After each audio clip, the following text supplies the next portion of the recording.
আসসালামু আলাইকুম রহমতুল্লাহি বরকাতুহু। লার্নিং এডুকেশন ইউটিউব চ্যানেল এবং ফেসবুক পেজের পক্ষ থেকে আপনাদের সবাইকে জানাই স্বাগতম। আজকে আমি আলোচনা করব হচ্ছে 30 নভেম্বর ডেইলি কারেন্ট অ্যাফেয়ার্স 2024। 30 নভেম্বরে যে সাধারণ জ্ঞান প্রশ্নোত্তরগুলো এসেছে এগুলো নিয়ে আজকে আলোচনা করা হবে। তো এখানে ডেইলি আপডেট অ্যাফেয়ার্স 28 নভেম্বর, এটা হচ্ছে 30 নভেম্বর হবে, এটা বলে লেখা হয়েছে। এটা হবে 30 নভেম্বর 2024। এখানে প্রশ্নটা হচ্ছে, এখানে এগুলো অন্যরকম, একটু বুঝে নেবেন। এখানে 1 নম্বর প্রশ্ন হচ্ছে টেলিটক বাংলাদেশের অনলাইন সিম সেবা, এটা হচ্ছে প্রশ্ন।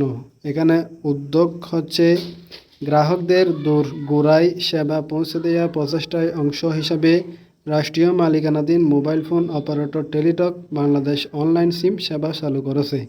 এটা হচ্ছে আজকের দিনের আপডেট সাধারণ জ্ঞান প্রশ্ন উত্তর। তারিখ হচ্ছে 28 নভেম্বর 2024। বাসস বাংলাদেশ ব্যাংকের তরল্য সহায়তা। 2 নম্বর প্রশ্ন, পরিমাণ হচ্ছে বাংলাদেশ ব্যাংক সম্প্রতি সংকটাপন্ন 6 ব্যাংকে তারল্য সহায়তা হিসেবে 22,500 কোটি টাকা দিয়েছে। 3 নম্বর, শহীদ আবু সাইদ ফাউন্ডেশনের সনদ। উপহারদাতা প্রধান উপদেষ্টা ডক্টর মোহাম্মদ ইউনূস। গ্রাহক হচ্ছে আবু সাইদের বাবা মাকবুল হোসেন। 4 নম্বর প্রশ্ন, Asia democracy at human rights পুরস্কার 2024। পুরস্কারপ্রাপ্ত সংস্থা অধিকার। 5 নম্বর হচ্ছে প্রিয়াঙ্কা গান্ধীর প্রথম শপথ গ্রহণ। উপলক্ষ হচ্ছে কংগ্রেস নেত্রী প্রিয়াঙ্কা গান্ধী প্রথমবারের মতো সংসদ সদস্য হিসেবে শপথ গ্রহণ করেছেন। তারিখ হচ্ছে 28 নভেম্বর 2024। বাসস বিশ্বের সবচেয়ে বয়স্ক মানুষের মৃত্যু। বয়স হচ্ছে 112 বছর।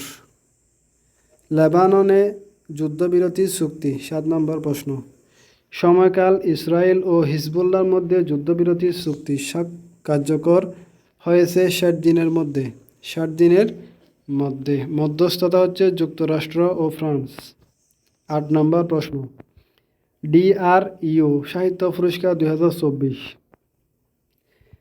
কথা সাহিত্য বিভাগ। লেখক আহমদ আলী আমিন। কাব্য, কবিতা বা ছড়া হাসান হাফিজ। মননশীল প্রবন্ধ ও গবেষণা জাকির হোসেন। আজকের দিনে যে সাধারণ জ্ঞান প্রশ্নোত্তরগুলো এসেছে ওগুলো নিয়ে এরকম পর্যন্ত আলোচনা করা হয়েছে। আপনারা অবশ্যই ধৈর্য সহকারে যারা দেখেছেন, আপনারা অবশ্যই অন্যান্যদের দেখার জন্য শেয়ার করে দিবেন এবং চ্যানেলটিকে সাবস্ক্রাইব করে পাশে থাকবেন। আজকের দিনের আলোচনা এখানে সমাপ্ত করতেছি।